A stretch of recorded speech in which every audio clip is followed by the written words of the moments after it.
This is Mario, and this is Donkey Kong, and here's 30 facts about their game series, Mario vs. Donkey Kong.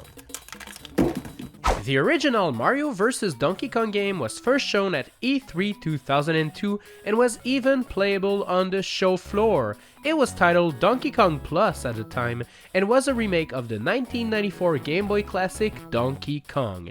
It was meant to feature a level creator, allowing you to create your own puzzles. During the show, there was a feature that allowed players to design their levels on the big screen on a GameCube and then use a link cable to send the levels to the Game Boy Advance. Man, I'd love to put my hands on a copy of this prototype. In the end though, the project was scrapped, but parts of it were recycled and ended up being part of Mario vs. Donkey Kong. As for that level editor, well, it is still in the game's code somewhere and can be accessed using GameShark. It's super buggy, but still, that's impressive. In the Japanese and European version of the game, when you complete a level and open the door, the remaining time will also get sucked into the door with you. This was actually removed in the North American version for some reason.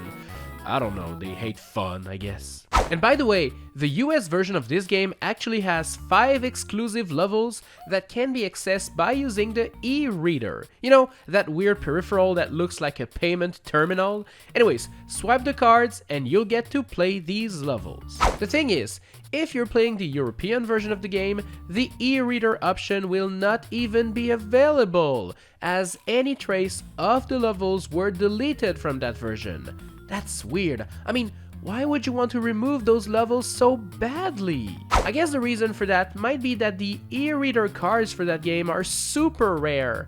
Nintendo actually held a competition in Japan and cards were given to only 1,000 participants. Yeah, I guess that makes those quite rare. Speaking of, 5 more level cards were shared by Koro Comic, and a final card was given away at the 20th World Hobby Fair.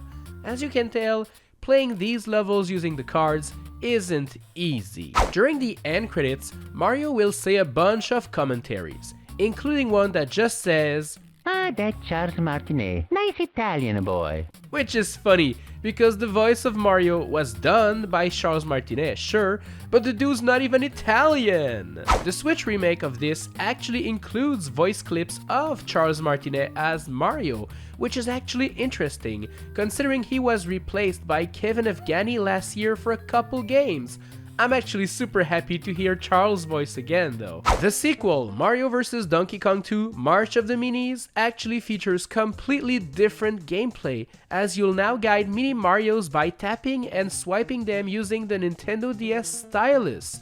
This type of gameplay is highly inspired by the classic PC game Lemmings, which played similarly. The levels in DK's hideout features girders and ladders, and they're arranged in a way that's very similar to the 25 and 75 meter levels from the classic Donkey Kong arcade game. This game allows you to create your own levels, a feature that was originally planned in the first game, but the coolest thing about it is that you could, at the time, connect to the Nintendo Wi-Fi connection services to send and receive levels. And while we're on the topic of sharing, you could also play this game with a friend that didn't own a cartridge. As long as one player had the game, they could create a lobby that people could join using the DS Download Play feature. Man, we had it so good back then. The sequel, Mario vs. Donkey Kong Minis March Again, was released as a Nintendo DSiWare title, and this one is digital only, meaning that if you want to legally purchase it today, you just can't. It's gone forever. Unless you know your ways on the 7 Seas. Yarr! Mario vs. Donkey Kong Miniland Mayhem is the sequel to these games, and it features a construction zone mode yet again. But this time, you do have to complete a Level Creation 101 crash course.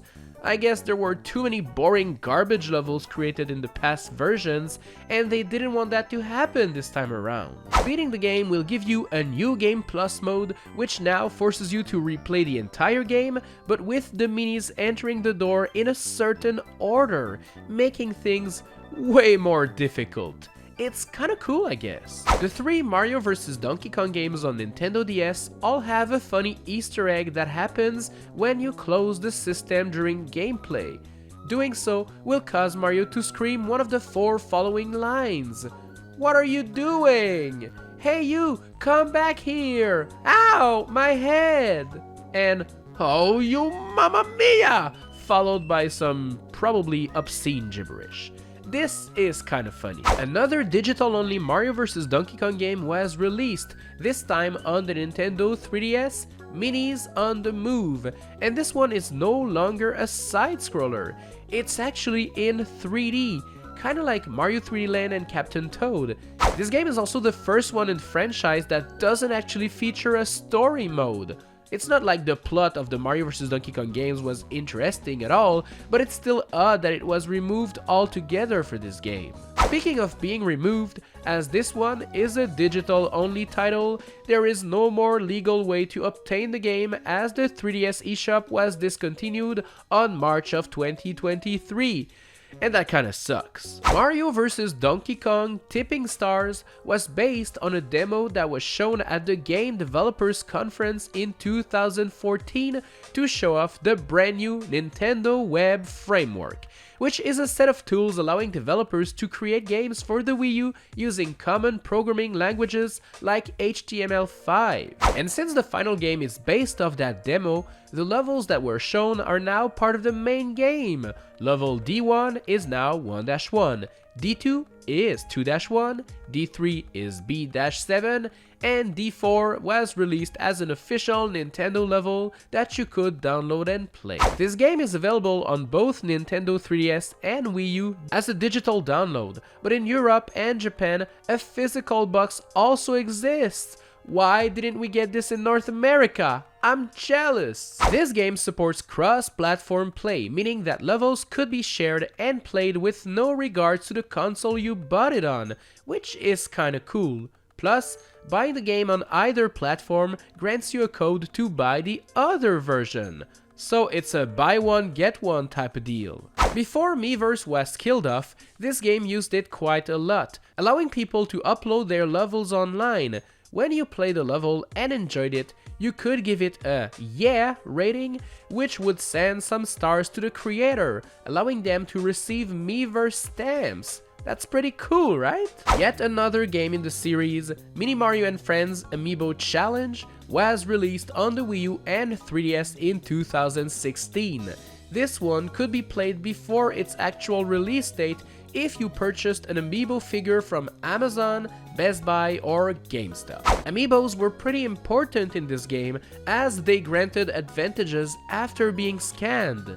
Scanning a Mario Amiibo allowed you to wall jump, Luigi allowed you to high jump, Peach made you float, and so on. This is kinda cool, but it also feels a bit cheap, as Amiibo actually make the game way easier, and it's unfair to those who don't own one. And if you only owned a Nintendo 3DS, the classic one, well, playing the game was pretty difficult, as you absolutely needed the Amiibo scanner accessory thingy, and that kinda sucks. On the title screen for this game, you can tap a Mini Mario icon on the bottom right to see an advertisement for Mario vs. Donkey Kong Tipping Stars. It's kinda weird that the most recent game actually advertises an older one, but I mean, okay, sure, why not? The Wii U version of this game features loading screens that display hints to help you out, but the 3DS version doesn't have any loading screens, so does that mean you can't get any help? Well, not really, as you can check out the tips from a menu on the map screen.